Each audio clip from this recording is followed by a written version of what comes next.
Տիկին Մանուկյան, դուք շատ եք խոսում, որ բազմաթիվ ընկերություններ եք ղեկավարել, մեծ կոլեկտիվներ եք ղեկավարել, հարցս դրանցից մեկին է վերաբերելու, մասնավորապես Tandem Payments ՍՊ-ին, որտեղ դուք ըստ երևույթին աշխատել եք որպես հաշվապահ կամ ֆինանսական տնօրեն, կներեք, եթե սխալվում եմ կամ երկուսից որ մեկն է, դուք ինքներդ նշեք, հետքը մի այսպիսի հետաքրքիր հոդված ունի։ Tandem Payments, խոշոր յուրացում եւ բազմաթիվ դատական գործեր։ Հոդվածում մասնավորապես նկարագրվում է, որ ընկերությունը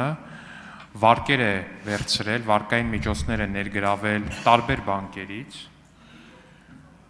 հետո այդ գումարները ինչ-որ մի կերպ, եթե չեմ սխալվում, գուցե ինչ-որ մի բան մի քիչ այս կողմ են կողմ ասեմ, այդ միջոցները ընկերության տնօրենի միջոցով կանխիկացվել են կամ փոխանցվել են նրա հաշվին, հետո ինչ-որ պահի այդ ընկերության տնօրենի նկատմամբ հայտարարվել է հետախուզում, քանի որ նա անհետացել է դատական գործի շրջանակներում, կենտրոնական բանկը լիցենզիայից զրկել է Tandem Payments ՍՊ-ին, որի ֆինանսական տնօրենը կամ հաշվապահն եք եղել դուք։ Նաև նշեցիք, որ ընկերություններ եք ղեկավարել եւ շատ լավ տիրապետում եք, թե երբ է մարդը ձեզ մանիպուլացնում կամ ինչ-որ մի բան։ Ուզում եմ հասկանամ, դուք այդ պատմության հետ ինչ կապ եք ունեցել, դա առհասարակ ինչ պատմություն է եղել, եթե դուք այդ պատմությանը տեղյակ չեք եղել լինելով հաշվապահ կամ ֆինանսական տնօրեն, դա ուրիշ հարց է, եթե տեղյակ եք եղել, ուրիշ հարց է, մի հատ խնդրում եմ ընդհանուր լուսաբանեք ու պարզաբանեք այս պատմությունը։ Շնորհակալ եմ հարցի համար, պարոն Ալեքսանյան, Tandem Payments-ը վճարահաշվարկային կազմակերպություն էր, կենտրոնական բանկի լիցենզիայով գործող, ովքեր մի քիչ տարիքով ավելի մեծ են, կարմիր վճարահաշվարկային տերմինալներն էին, որոնք տեղադրված էին պետական մարմիններում, անձնագրայիններում, կադաստրում եւ այլ տեղերում հիմնականում հավաքագրվում էին այդ վճարները։ Այո, ընկերությունը ուներ տրամադրված փոխառություններ, որը այդ ժամանակ գործող օրենսդրությամբ արգելված չէր։ Հետո ինչ-որ պահի կենտրոնական բանկը փոխեց նորմատիվ, որ տրամադրված փոխառությունները սկսեցին նորմատիվային կապիտալից նվազեցվել եւ այդ կազմակերպության, ովքեր գիտեն ինչ տրամաբանությամբ են կազմվում կապիտալի նորմատիվային հաշվետվությունները, ունեցավ նորմատիվի խախտում, բացի դա կար երկու բաժնետեր մարդկանց միջև դատական հայց, որի արդյունքում ընկերության ակտիվների վրա դրվեց կալանք, իսկ վճարահաշվարկային կազմակերպությունը, որը տերմինալներով հավաքագրում է ըստ էության ուրիշի գումարը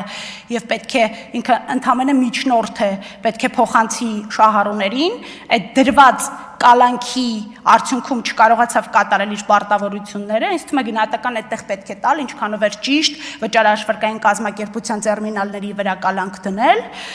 Արդյունքում գնաց սնանկացում, կար քրեական գործ, որով անցնում էր տնօրենը, ինչպես տեսնում եք, ես այդ գործում չեմ ոչ մի կերպ ներգրավված եղել, որպես հաշվապահ, որպես այդ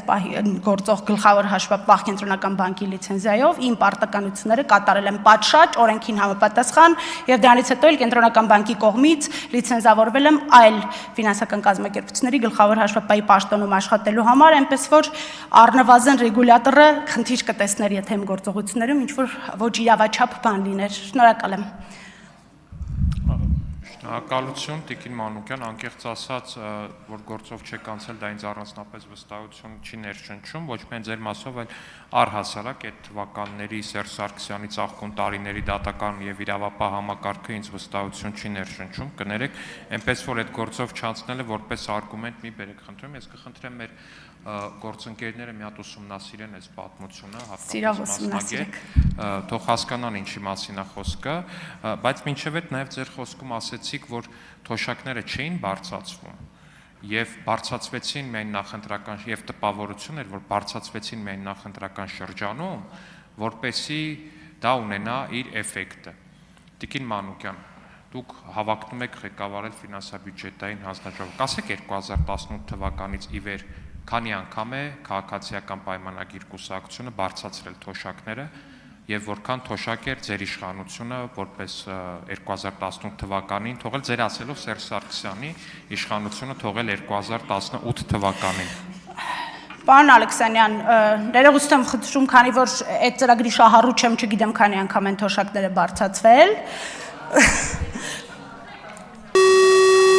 Էլի գործընկերներ, մի արձագանքեք դեռ։ Ինչ վերաբերում է մեր իշխանություն, ես ինչ որ ժամանակ իշխանության եմ եղել, չգիտեի։